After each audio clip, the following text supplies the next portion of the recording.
Muito boa noite a todos. Ia pedir para vocês de cara um sorriso. Obrigado.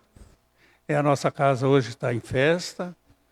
Estamos recebendo a honrosa visita do nosso querido irmão Orígenes Caetano, que veio a pedido do seu Allan Kardec Veloso. Estamos fazendo a segunda, o encontro que já começou, né? Hoje a nossa casa vai receber o 33º, né? O seu Allan Kardec vai falar melhor sobre isso, ele vai apresentar melhor, mas para nós é uma honra, uma alegria, uma satisfação muito grande. E com certeza nós vamos ter muita coisa para aprender com essa... Estamos sendo até homenageados, podemos dizer assim. Muito obrigado, viu? Então, convido o seu Allan Kardec.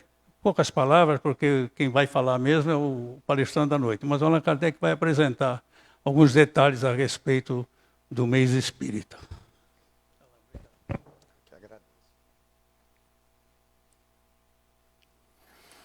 Uma boa noite a todos. É uma grata satisfação poder estar aqui nesta casa no 13º mês espírita de Itanhaém. Ou seja, esse trabalho nós fazemos há 33 anos. E o Reluz sempre foi uma das casas que nós fizemos. Então é muito gostoso poder voltar. Já tivemos em outras sedes anteriores aqui, mas sempre foi muito gostoso, muito bem recebido por todos. E o mês espírita é uma festa que a gente faz justamente para buscar a união dos espíritas da cidade. É mês espírita de Itanhaém. É feito também em Peruíbe, Mongaguá e outras cidades. O tema desse ano é o Centro Espírita no Novo Tempo. Então, esse tema é o mesmo tema do Congresso Espírita que vai ser feito ano que vem, da USE, em São Paulo, em junho, mês de junho. Então, as pessoas que desejarem participar também, a gente vai poder depois, mais para frente, estar informando, né, como participar, aqueles que desejarem participar, que esse ano o Congresso vai ser em São Paulo, é mais perto para nós. Às vezes é no interior, cidade mais distante, fica mais difícil. E nós temos como homenageado o Antônio Sávio Palazzo esse ano, porque desencarnou um companheiro nosso que desencarnou recentemente, trabalhou muito em Itanhaém, inclusive teve aqui, eu estava falando com o seu Sérgio, que ele esteve no Reluz, na sede, antes da sede ser aqui atrás, né? Porque essa sede, tinha a sede aqui antes desta aqui, mas era uma sede que, se não me falha a memória, ficava numa rua ali perto, mas da entrada. Bastante tempo, ano 2000 ou 2004, por aí, eu não me lembro bem, minha memória não anda tão boa. Hoje até me falaram que eu vou fazer 50 anos de formado, eu fiquei até assustado, falei, nossa, nós vamos ter uma festa, né? Mas, então, esse mês espírita, a gente gosta de falar rapidamente aí dos objetivos. A USE, então, tem essa finalidade de unir os espíritas, oferecer as casas espíritas sem interferir nas casas espíritas. Então, o objetivo nosso é fazer amigos, conversar, promover eventos, cursos, seminários, mês espírita, enfim, uma série de atividades. E agora, hoje é a segunda, né? Bom, eu gostaria só, antes de já encerrar aqui a minha exposição, que eu vou fazer um agradecimento especial a todas as casas que participam do mês espírita, do 13º mês espírita de Itanhaém, que é o Abrigo a Velhice Allan Kardec, que é no Jardim Belas Artes, o Seara Reluz, que é aqui no Suarão, o Centro Espírita Joana d'Arc, que é no Jardim Oásis, a Casa Espírita Caminho da Paz, que é no Jardim Grandespe, o Lar Espírita Kardecista Gaivota, que é no Balneário Gaivota, o Obreiros da Luz Divina, que é no Jardim Tanise, a Associação Espírita Raio de Luz, que é no bairro do Baixio, a Casa Espírita Lar São Francisco de Assis, que é no Loti, e o Centro Espírita Allan Kardec, que é na Vila São Paulo, e a USE Intermunicipal de Itanhaém. Então, são essas casas, essas entidades que fazem parte deste evento, e agradeço a todos que ajudaram a a participar, fazer um agradecimento especial também ao Origenes Caetano, que é um companheiro muito querido de Santos.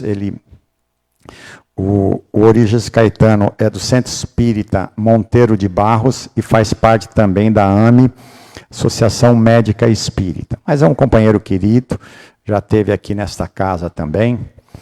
E, bom, e agora eu passo aí para o seu Sérgio, né? Seu Sérgio vai fazer a prece, depois a gente já passa para o Origenes Caetano. Muito obrigado, uma boa noite, uma boa palestra para todos nós. Pessoal, como já é o padrão da casa, né? Vamos elevar o nosso pensamento, o nosso sentimento a Deus, como gratidão por esse momento, e acompanhando e cantando, né, a prece que Jesus deixou para todos nós.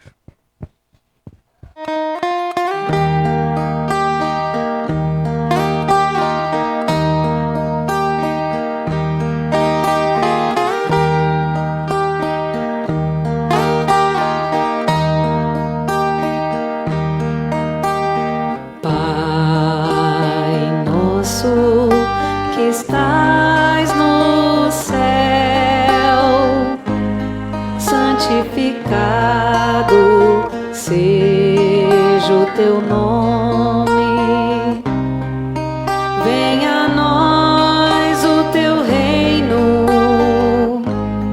e seja feita a tua vontade.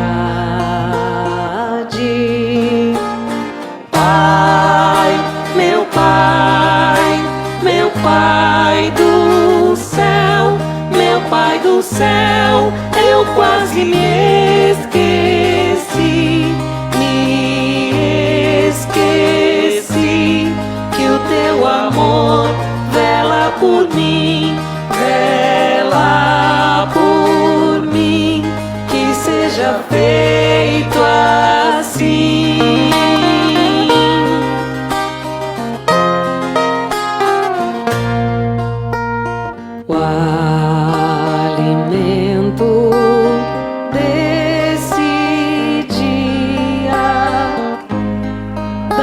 Agora e sempre,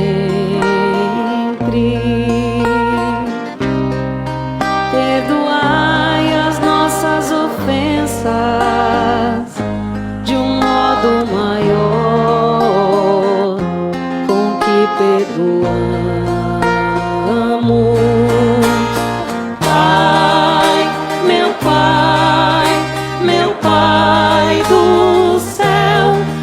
Pai do céu, eu quase me esqueci que o teu amor vela por mim,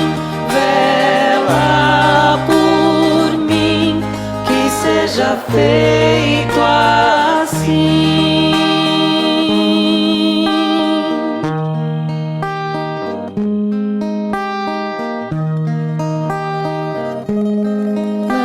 Deixeis cair em tentação, mas livrai-nos de todo mal.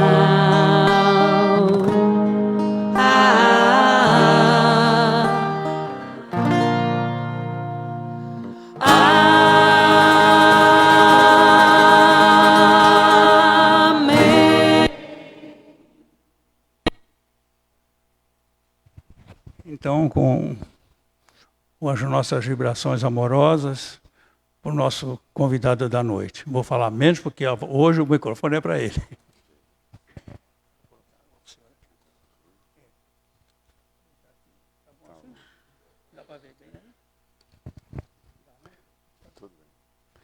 Boa noite a todos, muita paz. Ficamos muito felizes em retornar a essa casa, que já nos acolheu no passado, e hoje nós estamos aqui para poder até, talvez, retribuir em forma de palavra, mas principalmente de carinho pela instituição, pela casa, e por todos os senhores que colaboram com essa instituição, participando dela e trazendo sempre a colaboração da boa vontade, a colaboração da paciência, da tolerância e principalmente do amor que cada um carrega dentro do seu coração. Então, eu fico muito feliz e agradeço de coração poder participar desse evento. Nós vamos refletir juntos sobre um assunto que eu acho muito interessante, que é o conhecimento. Porque a doutrina espírita, ela não surge do nada, aconteceu.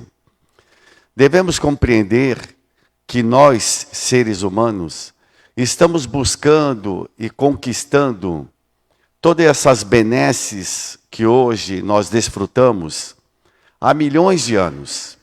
Precisamente há 3,5 milhões de anos atrás, quando ainda vivíamos nas grutas, nas cavernas, éramos pessoas, seres pré-históricos. Ainda não falávamos, apenas conversávamos através de sons guturais, de gestos. O que mais nos dominava era o medo, porque tínhamos que ir em busca do desconhecido, precisávamos comer, nos alimentar, mas eu tinha que conquistar. Tanto o masculino quanto o feminino estavam nessa busca incessante de sobreviver. E a sociedade só começa a sobreviver quando as crias passam a ter um lugar especial na vida da mãe. Porque o feminino saía também para caçar como o masculino, mas se perdia muito as crias.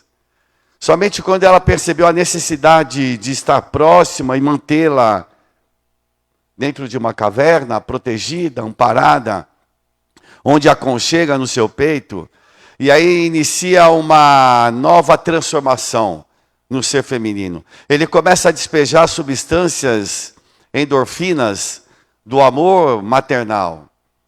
E nasce aí a sociedade. Então começamos, através dos sons, a nossa comunicação. Passado 3,5 milhões de anos, nós falamos milhares de idiomas e dialetos. Tudo isso é fruto do despertar da inteligência de cada um de nós.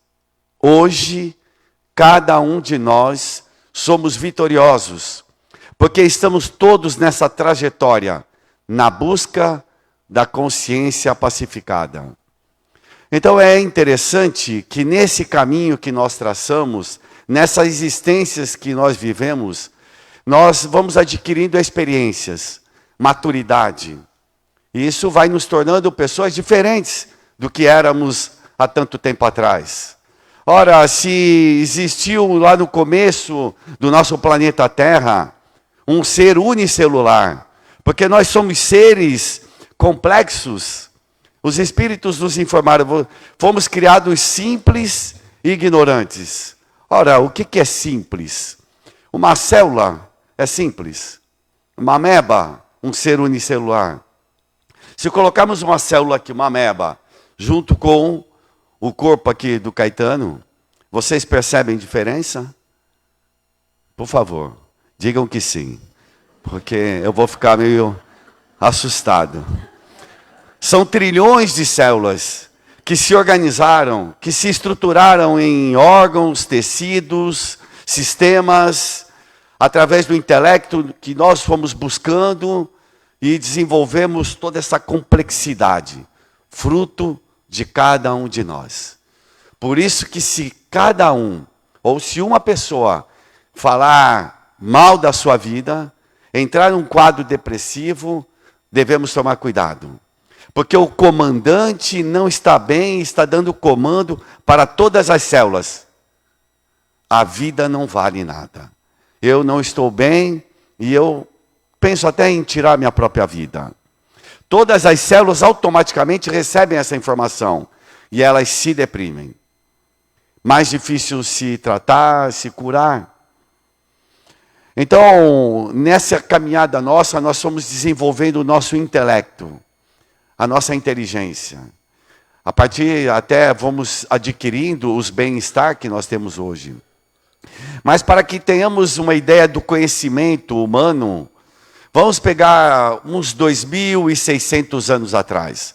onde aqueles primeiros filósofos, quando eu vou citar muito homens, por que não cito mulheres? Porque até então, até 1900, nós homens impedíamos as mulheres de se manifestarem. A mulher não tinha nem alma, para que a gente entenda. Não, eu estou fazendo uma exclusividade masculina, não. Mas um profundo respeito, porque nós, nessa trajetória, desrespeitamos. Então, se nós pegarmos há 2.600 anos atrás, nós vamos ter um homem chamado Hipócrates, que é considerado o pai da medicina.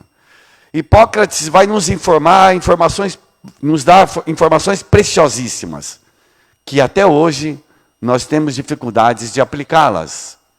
Lave as mãos antes de se alimentar. Lave os alimentos. Cozinhe os alimentos.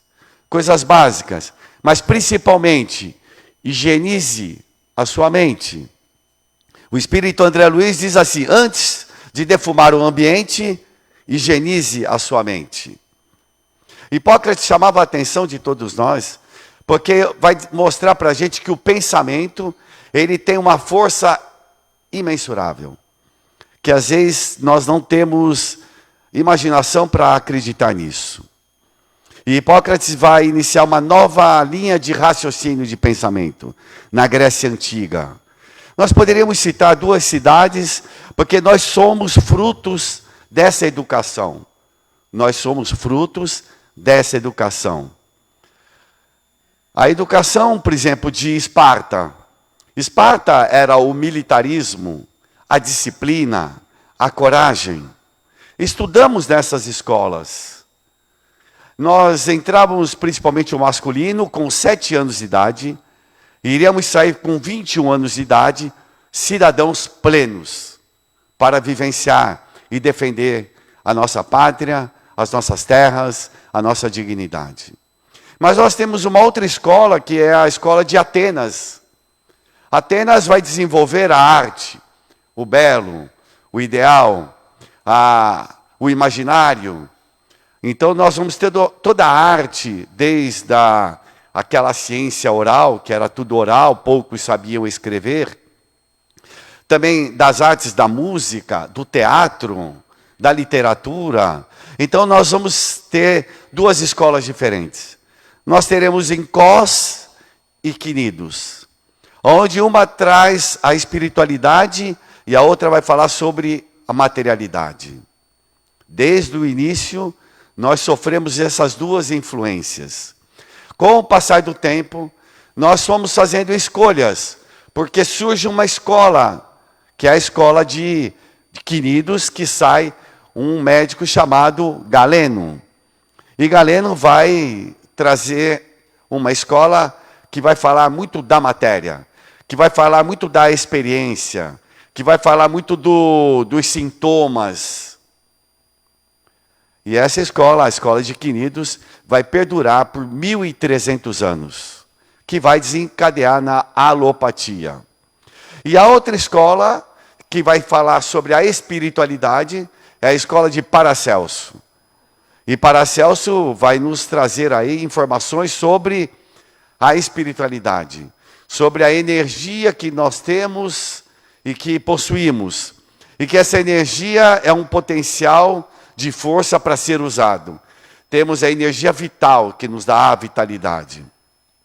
E essas 2 escolas vão sendo desenvolvidas, até chegar num ponto da nossa história, para que tenhamos uma ideia de que o conhecimento não foi jogado de qualquer jeito, mas foi trazido por seres que têm mais experiências, que têm mais saber, que desenvolveram o intelecto, já estão na nossa frente, e que vão aos poucos trazendo as informações necessárias para que pudéssemos utilizá-las no nosso dia a dia. E lá pelo ano de 1600, 1700, nós vamos ter um médico chamado Franz Anton Mesmer. Franz Anton Mesmer é o pai do magnetismo. Mas o que é o magnetismo? Se eu pegar um fio elétrico, no fio elétrico passa a eletricidade. Em torno desse fio elétrico, ou perpendicular a esse fio elétrico, ele forma um campo magnético.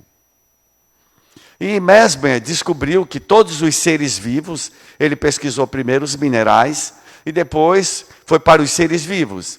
Tem um campo magnético. E com o tempo ele percebeu que esse campo magnético interfere um com o outro. O meu campo magnético interfere no dele e o dele interfere no meu. Vocês já viram quando, às vezes, você está na rua, encontra uma pessoa e essa pessoa é triste, melancólica, pessimista, só reclama da vida. E quando vê, você ouviu tanto que às vezes você sai com dor de cabeça. É como se ele interferisse em você. Eu tenho uma experiência muito interessante quando minha mãe, ela pediu para mim dar um passe nela. Eu cheguei na casa dela e ela falou, Caetano, me dá um passe. Eu falei, mãe, eu não estou bem. E mãe acha que sempre o filho é alguma coisa boa, né? E eu falei, mãe, eu não estou bem. Ela falou, não, filho, me dá um passe. Me dá um passe, insistiu tanto. Eu falei, tá bom. Me preparei e dei o passe nela. Era noite, ela foi dormir, eu fui para minha casa, e aí, no dia seguinte, eu ligo para ela para saber como é que ela dormiu. Eu falei, mãe, e aí? Como é que foi a sua noite? Ela falou, você não vai acreditar. Depois que você me deu o passe, eu não dormi mais. Eu fiquei com dor de cabeça. Olha só, eu interferi e ela interferiu no meu. Eu levei para ela um sintoma que eu estava tendo. E ela devia estar melhor que eu. E aí eu fiquei bem, porque eu deixei aquele sintoma com ela. E eu fiquei sem aquele sintoma. Olha que interessante. Então, Franz Anton Mesmer vem mostrar para a gente o que Allan Kardec vai chamar de atmosfera espiritual.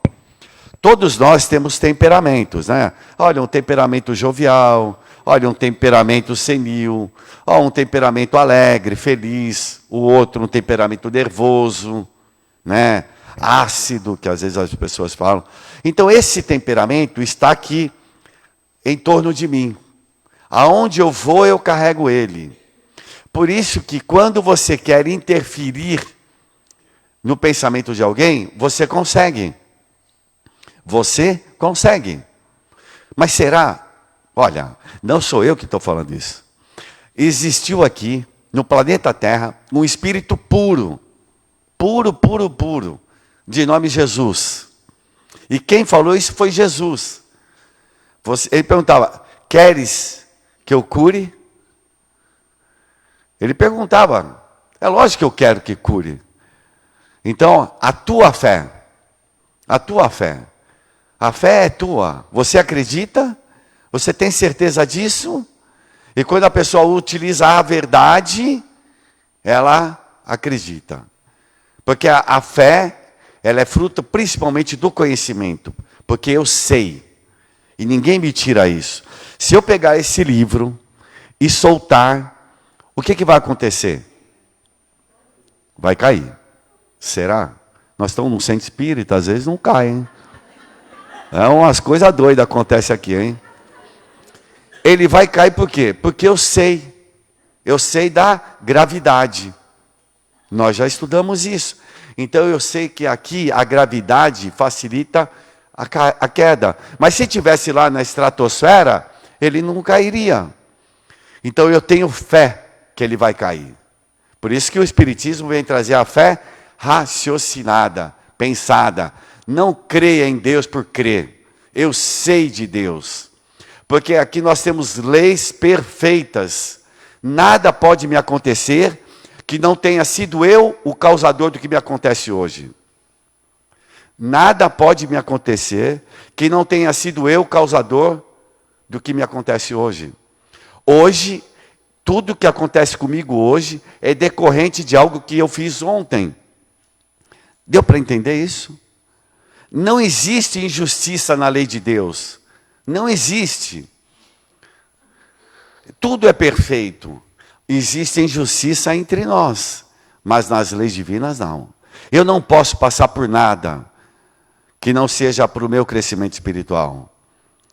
Por mais absurdo que eu tenha feito coisas no passado, eu só vou conseguir ter a medida certa diante da minha capacidade de resolver.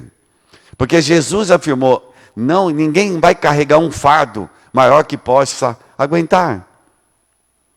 Então, Franz Anton Mesmer trouxe uma descoberta para a gente. Ele extrapolou agora a matéria. Porque até então, nós conhecemos quase que tudo sobre a matéria. E precisava agora iniciar uma nova etapa no conhecimento humano, que é a etapa da espiritualidade, do algo que não é material. Mas 100 anos depois, vem um outro médico alemão chamado Christian Friedrich Samuel Hahnemann. Samuel Hahnemann, que é o pai da homeopatia. Vocês conhecem a homeopatia? A homeopatia é o Samuel Hahnemann. O Hahnemann é interessante a história dele. Porque o Hahnemann teve 11 filhos. 11 filhos. 9 mataram. Por conta que, quando ele começa as pesquisas dele na homeopatia, deu tudo muito certo. Tudo deu muito certo. Ele ajudava muitas pessoas. E as pessoas ficavam boas. E naquela época, os outros farmacêuticos, médicos que se locupletavam ali do comércio, da saúde, não admitiam isso. Então, naquela época, a gente assim tinha um hábito. Quando a gente não gostava, a gente matava. Era um hábito nosso. E aconteceu isso com ele. Quando ele estava já viúvo, com 80 anos de idade, ele curou uma princesa francesa, de 50 anos de idade, 30 anos a menos. E ela era apaixonada por ele. E ele casou com ela. E ela falou assim, eu vou te tornar um homem rico e a homeopatia famosa. E ele saiu da Alemanha e foi para a França. Então, o Hahnemann dizia que a cura está no semelhante. A cura está no semelhante. Nós temos elementos da natureza que nos curam. Deixa eu só explicar para vocês. Os laboratórios pegam esses elementos da natureza e sintetizam e faz remédio. Olha que interessante. Lógico, a pesquisa, o trabalho exaustivo para buscar o bem-estar. Mas estão na natureza. Olha, aqui é uma cidade praiana, como Santos. Quem foi na praia nesses últimos 10 dias? Levanta a mão. Minha filha, olha só. Deixa eu só falar uma coisa. Estavam me falando aqui que quem mora na cidade praiana e não tem o hábito de ir à praia, na próxima encarnação, já na próxima, vai nascer no sertão nordestino. No sertão mesmo. Sabe quando faz excursão para conhecer a praia? Então, gente, pelo amor de Deus, vá até a praia, à beira-mar, tira o sapato, lá o chinelo e anda descalço. Ali tem tudo o que a gente precisa. O máximo que pode pegar, para dar errado, é um bicho geográfico, mas isso também tem cura. Aquele bicho do pé, né? Então, devemos aproveitar tudo que a gente tem. Olha, o mar é uma coisa fantástica. Dá um mergulho no mar. Não é verdade? Poder olhar o horizonte, o sol. Bom, então o Samuel Hahnemann, ele vem trazer o vitalismo e vem falar da cura pelo semelhante. Mas um dia desses, eu refletindo sobre isso, ele falou, a cura está no semelhante, nos elementos da natureza. Mas aí eu percebi que a cura está no meu semelhante, no meu próximo, dentro da minha casa, no meu trabalho. Aquela pessoa vai me curar. Porque às vezes eu preciso ter paciência, eu preciso ter tolerância, eu preciso renunciar, eu preciso ser resignado. Está me ensinando. Então a cura está no meu semelhante. Agora eu tenho que saber pescar isso, saber buscar isso. Porque Deus nos dá a oportunidade, no nosso meio, de entender a cura. Não sei se vocês percebem isso. Às vezes as pessoas vão lá na instituição E ele tem café da manhã lá todos os dias. Há 28 anos sem parar. Sábado e domingo, todos os dias. Há 28 anos a gente atende no mínimo 200 pessoas por dia. E aí as pessoas chegam lá 5 horas da manhã, 4h30, faz pão, faz café, né? E aí assim, eu pensando um dia, puxa, as pessoas, fazer caridade. Eu falei, quem é que está fazendo caridade aqui? Somos nós ou são os necessitados? Porque o necessitado, ele está fazendo eu enxergar dentro de mim algo que eu não conseguia ver. Porque a fome, a miséria, a situação difícil de vida, faz eu valorizar a minha vida. E faz despertar dentro de mim um sentimento de compaixão. Então, graças a Deus, nós vivemos nesse mundo díspare, mas que eu tenho que tentar equalizar isso, tornar igual, porque tem uma lei divina que é a lei da igualdade. E a lei da igualdade, ela surge quando há fraternidade, há solidariedade, porque são leis da natureza, são leis divinas. E nós só estamos hoje aqui graças ao progresso. E o progresso é filho de quem? Do trabalho. Então o progresso que cada um dos senhores fez até hoje na sua vida foi fruto do trabalho. Por isso que esse negócio de aposentadoria é a pior coisa do mundo. Porque a gente acha que aposentou tem que parar e não fazer mais nada. Não. Temos que trabalhar. Sempre há algo a fazer. Estar em movimento, porque o nosso corpo requer movimento. Água parada dá dengue. Máquina parada enferruja. E corpo parado dá artrose, dá artrite, dá um bocado de coisa aí. Não podemos ficar parados. Então Samuel Hahnemann vem falar da cura do semelhante. Atenda às necessidades do seu semelhante. Seja carinhoso. Seja uma pessoa generosa. Seja amável. Porque quando você faz esse gesto, esse ato, ele está saindo, esse sentimento dentro de você. Isso lhe traz bem-estar. Você distribui uma série de endorfinas saudáveis. E paz, meus senhores, se a gente está doente, a chance de ficar bom é rápida. Porque eu estou movimentando essa energia, essa força vital que Samuel Hahnemann vem falar para a gente. Que ele diz assim, porque todos nós nascemos com uma quantidade de força vital. Agora, se eu usar bem o meu corpo, eu vou terminar no final da minha vida, certo, em equilíbrio. Agora, se eu não dormir bem, se eu começar a estragar muito o dia, a beber, fumar e não sei o que lá, eu não consigo. Eu vou gastar muita energia, muito fluido vital e eu vou perder anos de vida. E perder anos de vida é uma preciosidade. Porque, eu não sei se vocês têm percebido, cada vez mais tem menos filhos, não é assim? Não é isso? Olha só, hein? Pasmem os senhores, cada vez mais vai ser difícil reencarnar aqui. Se demorava 80, 100 anos, vai demorar uns 500. Porque ninguém está querendo fazer mais filho, ter mais filho.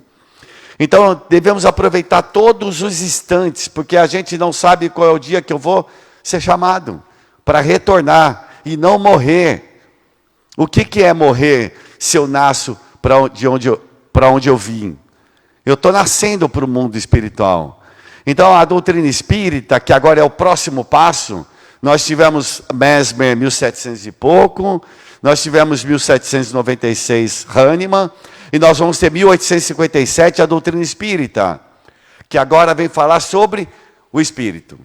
Vem falar sobre a nossa realidade espiritual. Olha que interessante, a nossa realidade espiritual. Isso não poderia ser dado lá atrás. O próprio Jesus deu essa dica para a gente, que nem tudo poderia ser dito. Que um dia ele pediria ao Pai e enviaria o Consolador prometido. Que vai ser a doutrina espírita.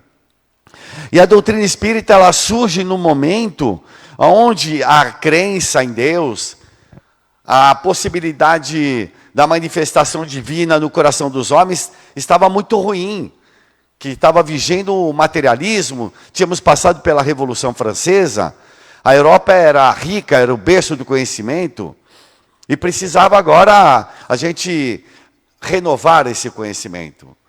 E esse conhecimento aí foi sacudido agora pelos espíritos superiores que trouxeram esse conhecimento para a gente. Olha que interessante. A doutrina espírita não é nada mais, nada menos que um conhecimento. É o conhecimento que vai ficar com a gente para sempre. Porque a partir do momento que eu sei, nunca mais ninguém me tira o que eu sei. Por exemplo, tem aquela placa lá. Está escrito aqui, né, silêncio e assim por diante. Olha, dá para eu olhar na placa e falar, eu não sei mais ler? Não, eu sei ler. Ninguém mais me tira. Então, quando você recebe informações, ninguém mais vai tirar isso de você. Agora, o que está faltando para a gente é sentir essas informações. Porque se Hipócrates falou isso há 2.500 anos atrás, alguma coisa nós claudicamos no meio do caminho. Se a mensagem de Jesus vem batendo na nossa mente há 2.000 anos, é que tem alguma coisa nós não conseguimos sentir ainda. Agora, com o tanto de informação que nós estamos tendo, e agora de situações difíceis na vida, nós passamos a sentir melhor. Passamos agora a entender, compreender melhor. Porque é somente quando desperta a dor, e desperta em cada um que enxerga a dor do outro, o sentimento de compaixão, inicia uma mudança, inicia uma transformação na nossa vida. Então o conhecimento, ele veio navegando por essa linha do tempo. E quando chega aqui no mundo físico, eu precisava de uma pessoa muito bem abalizada. Porque agora esse conhecimento que vem das esferas superiores, ele deveria estar calcado no que era mais importante na época, ciência. Porque há pouco tempo antes de Allan Kardec, tinha um positivismo, que era de Augusto Comte. O que ele falava? Era a ciência experimental, era a ciência da razão. Eu preciso ver para crer. Agora, como é que eu vou provar a existência do Espírito? Olha, tinha que ser uma pessoa muito especial para isso. Porque o Allan Kardec, ele era um homem das letras, mas das ciências. Era da Academia de Ciências. Não era de uma academia, ele fazia parte de umas 10, 12 academias. Era uma pessoa notória e notável, emérita na cidade de Paris, mas por toda a França. Era muito conhecido e reconhecido. Então, quando ele se vê diante desses fenômenos e passa agora a investigar, ele fala, nossa, tem alguma coisa muito importante por trás disso aí. Então a doutrina espírita não surgiu do nada da cabeça de alguém, não. Foi muito bem elaborada pelo mundo espiritual e precisava de alguém para trazer isso aqui de acordo com a ciência. Olha, como é que funciona a ciência? Por exemplo, eu quero provar que um remédio faz bem. Aí eu vou pegar os bichinhos, né? Vamos pegar um ratinho, um camundongo, e vou dar esse remédio, que vai ser estimulado tal órgão, isso aqui, vai passar a funcionar isso aqui. O objeto de estudo é o ratinho. O ratinho está subordinado à minha vontade. Eu vou fazer isso com um ratinho, 2, 3, 400, 500. Opa, aí eu tiro uma conclusão em cima disso. O objeto de estudo está subordinado à minha vontade. Agora, como é que eu vou fazer com o espírito? O espírito não está subordinado à minha vontade? Como é que eu vou saber se é verdade o que ele fala ou o que não é verdade? Será que é fulano ou é beltrano? Como é que eu vou saber isso? Olha o método que ele vai usar. Tinha que ser uma pessoa especial para isso. E aí ele vai, essas perguntas ele espalha para várias pessoas, médiuns de outras cidades, até de outros países. E essa pergunta, são pessoas que não se conhecem, com níveis de cultura diferentes, com níveis sociais diferentes, e elas vão responder essas questões, mediunicamente, lógico, e aí ele vai juntar, reunir todas essas informações e vai analisar. Em cima de uma análise, é uma investigação, aí você analisa, aí você vai deduzir. É como se fizesse um resumo. Olha, como todas estão falando a mesma coisa, tem o mesmo sentido, elas concordam entre si, então isso é uma hipótese de ser verdadeira. Dentro da ciência, isso é uma hipótese de ser verdadeira. E assim é o método que ele fez, criou, para poder provar a existência do Espírito, para provar que a morte não existe para todos nós. Então, a doutrina espírita ela é essencialmente calcada nos postulados científicos, né? Agora que as pessoas estão analisando melhor isso e com toda certeza vão explorar mais esse campo. Então, para que a gente entenda que quando nós saímos da caverna, 3,5 milhões de anos, era só matéria, não sabia falar, não sabia nada da vida, nós estamos hoje aqui no Reluz, com uma comodidade, com um conforto. Hoje tem internet, tem micro-ondas, mora em casa, mora em apartamento. Nós melhoramos as nossas condições de vida. Passamos a ter um relacionamento melhor. Temos leis que nos protegem. Olha, tudo é uma organização e é fruto de cada um de nós. Essa questão de leis divinas, é muito interessante que aquele físico, astrofísico, Stephen Hawking, vocês sabem quem é aquele que vivia tortinho na cadeira, né? Ele foi acometido da esclerose amiotrófica bilateral aos 18 anos de idade. E aí ele parou de andar e foi definhando com o tempo. Nunca, ele dizia, prefiro olhar para as estrelas e ver a luz da esperança do que para o chão da terra e ver o mundo falido. Quer dizer, sem esperança. Então é a luz, porque nós somos luz. A luz sempre vai buscar uma outra luz. E Stephen Hawking se dizia ateu. Se dizia ateu. E aí, nesse último livro que a filha dele escreve, com palavras dele, e ele diz, ipsis litteris, ele diz assim, eu sou um homem de ciência, das ciências exatas, só poderia acreditar em Deus, ou melhor, conceber Deus, através de leis perfeitas, imutáveis. Foi exatamente como os Espíritos apresentaram para a gente as leis naturais, para demonstrar o divino, o Criador, que Jesus vai aproximar a criatura do Criador, chamando-o de Pai. Olha que interessante. Então, o Pai mandou para a gente um irmão nosso, puro, há bilhões de anos puro, e mostrar para a gente como a gente deve viver para ser feliz. E é tão simples, mas se torna tão complexo, porque nós somos seres que nos arrastamos com as viciações do passado, com os traumas, os problemas do passado. Mas nós esquecemos de uma coisa. Os Espíritos dizem no Evangelho segundo o Espiritismo que em toda cesta de flores tem um réptil escondido. Mas ele diz cesta de flores. Nós somos cestas de flores. Tem um réptil. O réptil é um vício, é uma mazela, é um comportamento inadequado. Mas somos uma cesta de flores. E às vezes nós só valorizamos os répteis. E principalmente dos outros. E não os nossos. É interessante que quando o Criador manda Jesus, é para fazer uma divisão no planeta Terra. Antes e depois dele. Para mostrar para todos nós a possibilidade que nós temos de chegar até ele. Porque ele diz assim, vós sois deuses. Ele não fala assim, vós sereis Deus. Sois Deus. A essência divina está dentro de nós.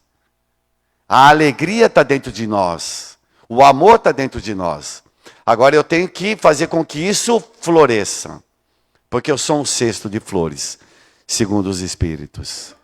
E quando Jesus vem até o planeta Terra, ele que é um administrador do sistema solar, Ele que é aquele que norteou todo o comando da formação da terra. Por isso que não devemos temer. O mundo passa por essas revoluções, por essas guerras, por essa loucura dos valores trocados. Mas tem um comando. E não duvidemos do comando.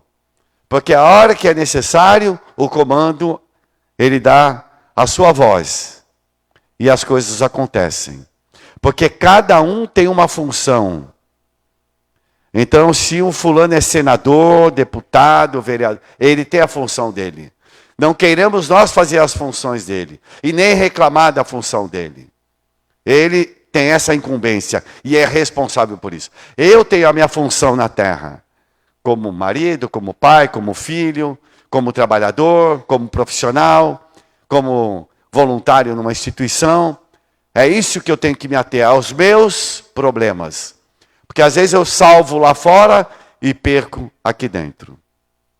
E Jesus foi tão generoso com a gente. Porque é como se fosse um ancião com uma criancinha. Contando histórias para que a gente pudesse compreender melhor a nossa vida. E foi assim que aconteceu numa praia chamada a praia de Cafarnaum. Ele estava à beira-mar, uma multidão o cercava. Ele sobe numa barcaça e começa a falar sobre o divino. Em determinado momento, alguém ali no público pergunta a um sacerdote: mestre, qual é o maior de todos os mandamentos? E aí Jesus, ele fala: amarás o teu Deus de todo o vosso amor, de todo o vosso espírito e de todo o vosso entendimento. E o segundo, que é parecido com o primeiro: e amarás o teu próximo como a ti mesmo. Aí, mas mestre, quem é o meu próximo? Aí Jesus narra uma história para a gente. Ele fala: havia um homem que vinha de Jericó a Jerusalém. E no meio do caminho ele é assaltado. Parece os dias de hoje, né? É assaltado. Os ladrões roubam os seus pertences. Não tinha celular na época, mas tinha comida, que era, né? Tinha ungüentos. Roubaram os seus pertences. Roubaram as suas roupas. Bateram nele. E lançaram ele no meio da rua. Olha a psicologia de Jesus. Observação do Espírito Joana de Ângeles. Dali a pouco veio um escriba. O escriba, naquela época, poucas pessoas sabiam escrever e ler. Então o escriba é uma pessoa diferenciada da sociedade.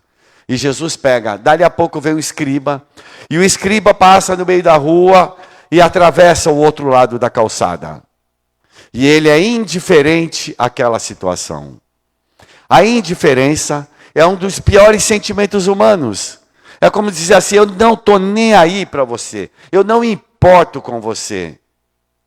Sabe quando a pessoa ela tem preocupação com o próximo?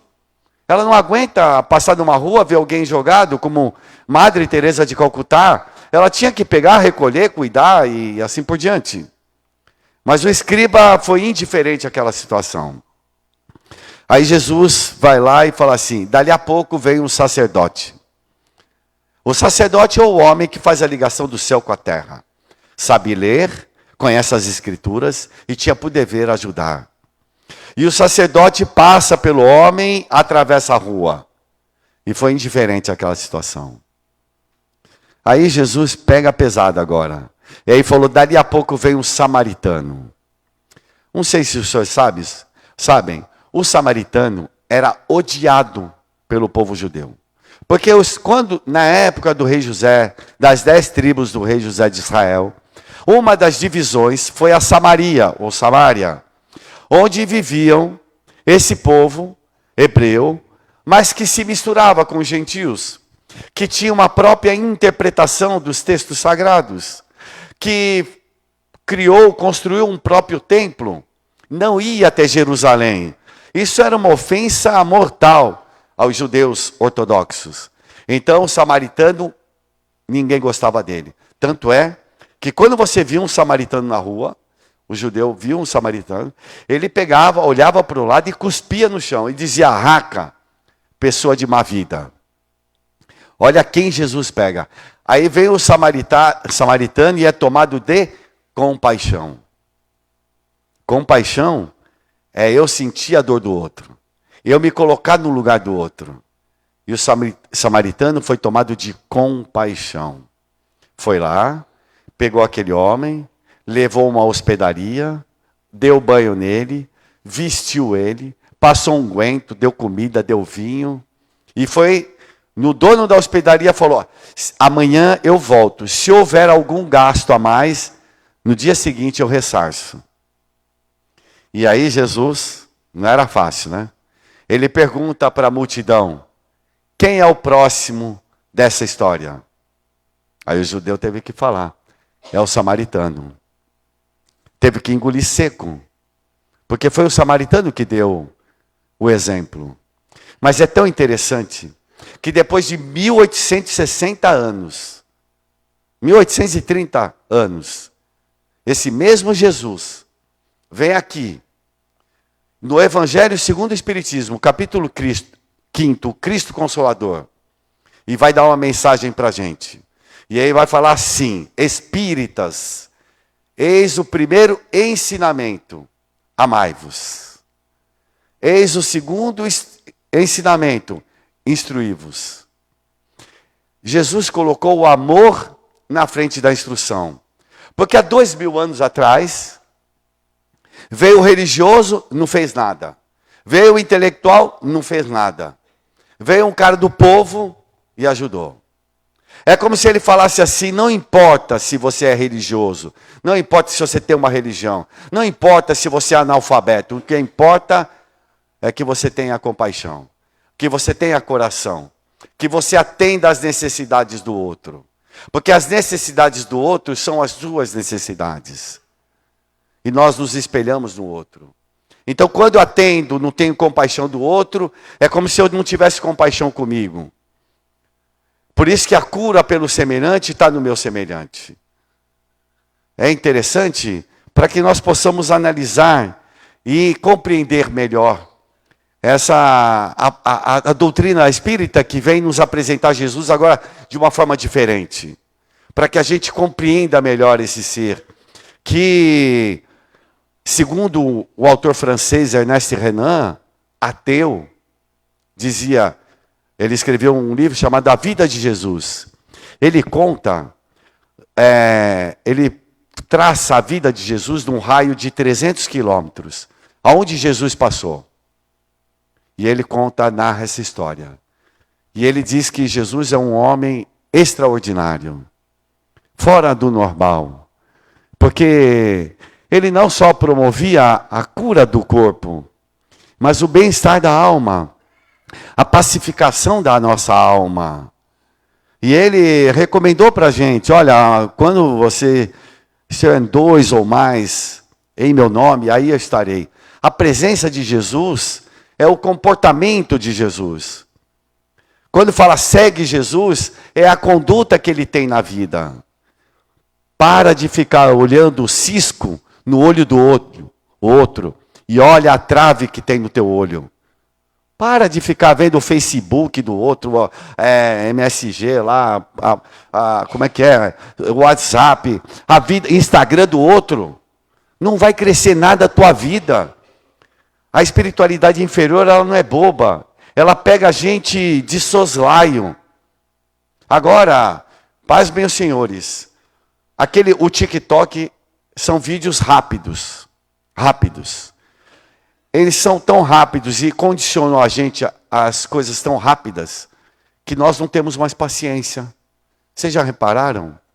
O mundo está sem paciência. Porque quer ter tudo rápido. Hoje o jovem quer ficar rico rápido, sem trabalhar. Eu não conheço outro meio se não for trabalhando. Eu tenho meu sobrinho falando: não, eu quero ficar rico. Eu falei: meu filho, ele tem a mesma profissão que eu. Eu falei: olha, eu estou já com quase 40 anos de formado. E aí a vida do tio é essa. A vida não é assim. Ficar rico para quê? Rico do quê?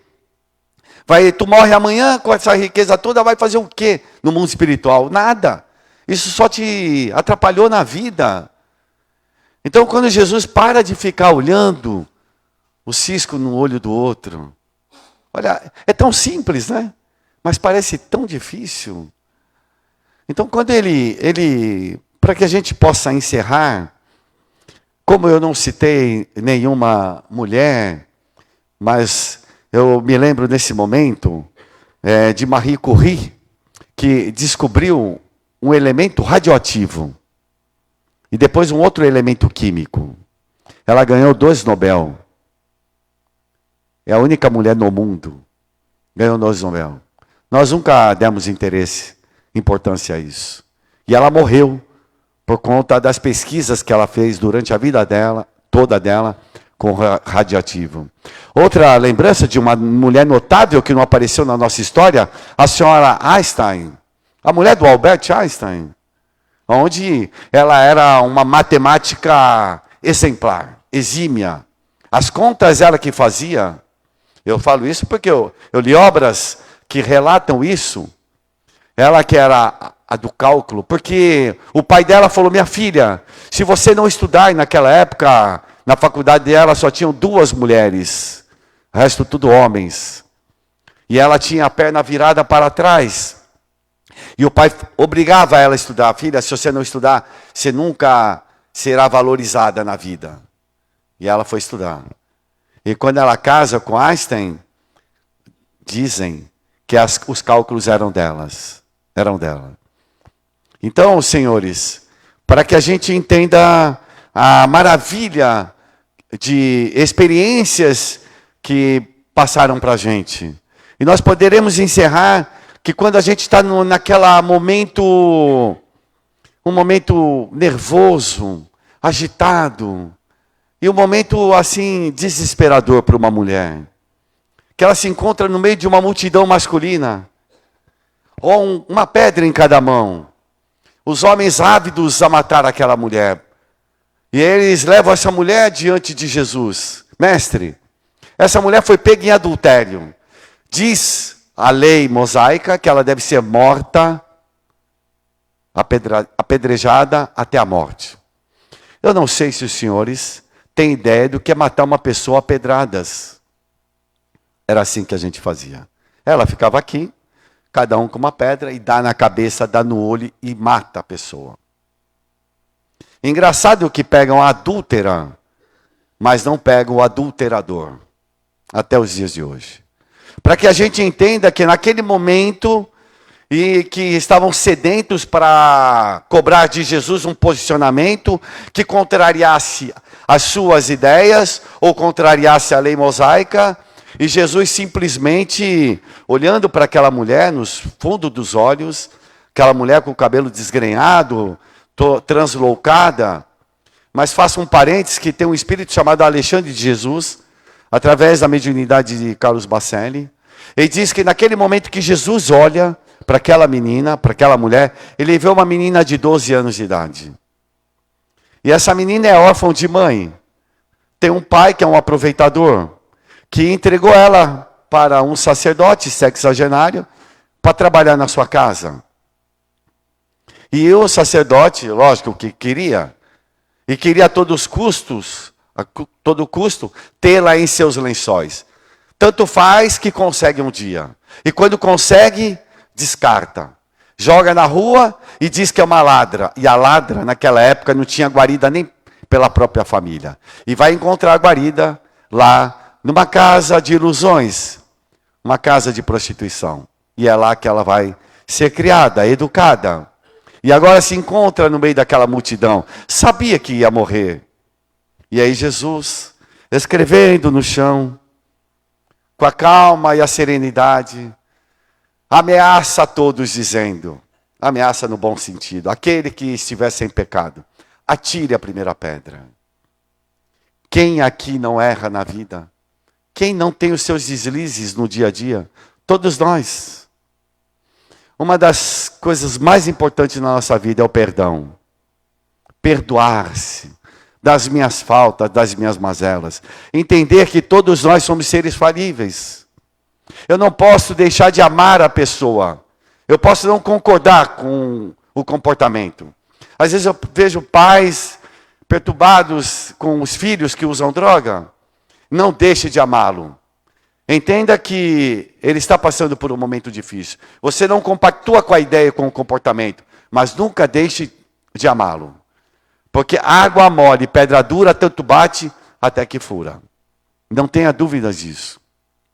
Então, quando Jesus está lá, diz: aquele que estiver sem pecado, que atire a primeira pedra. E o apóstolo João vai nos informar do capítulo 9, que os homens, dos mais velhos aos mais novos, foram jogando a pedra ao chão. Aí Jesus chega para a mulher: mulher, onde estão aqueles que te acusam? Todos se foram, Senhor. Então vá, e não erres mais. Jesus não condenou a mulher, não condenou os homens. Jesus não absolveu os homens e nem absolveu a mulher. Ele mexeu com a consciência nossa. Vá e não erres mais. Quer dizer, não cometa os mesmos deslizes que já vem cometendo. Cometa erros novos, vamos dizer assim, mas não os mesmos, porque nós estamos reproduzindo erros do passado há muitos anos, há muitos séculos, e precisamos modificar esse quadro da nossa vida. Então, essa figura doce, meiga de Jesus, ela vive aqui no ar. Ela está aqui conosco, a todos os instantes. Basta que eu eleve os meus pensamentos.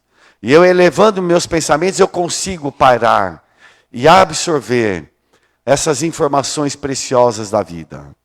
Então, senhores, gostaria de parabenizar a esta casa, a essa instituição, pelo trabalho que realiza.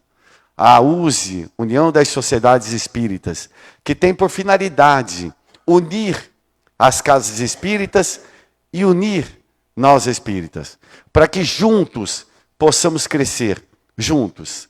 Dr. Bezerra de Menezes diz assim: o trabalho, ele é incessante. Agora eu me perdi na frase do Dr. Bezerra. Ele diz assim: o trabalho é incessante, o progresso é lento, é lento.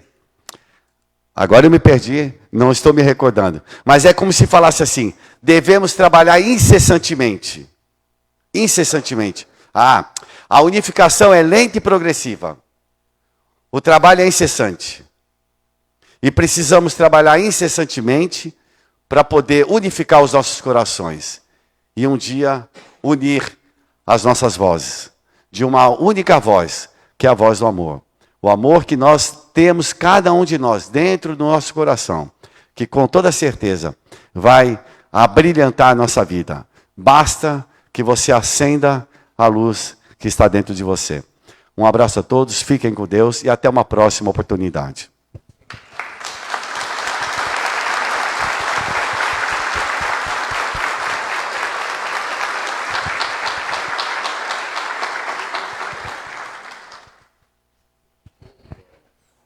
Olha que noite, hein?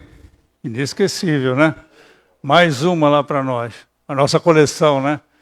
Deus abençoe a todos. Muito obrigado. Muito obrigado de todo o coração. E particularmente você, meu irmão, que veio trazendo todo esse conhecimento, toda essa sabedoria. E semeou, hein? Você hoje foi semeador aqui, viu? Com certeza. Um beijo a todos, uma boa noite.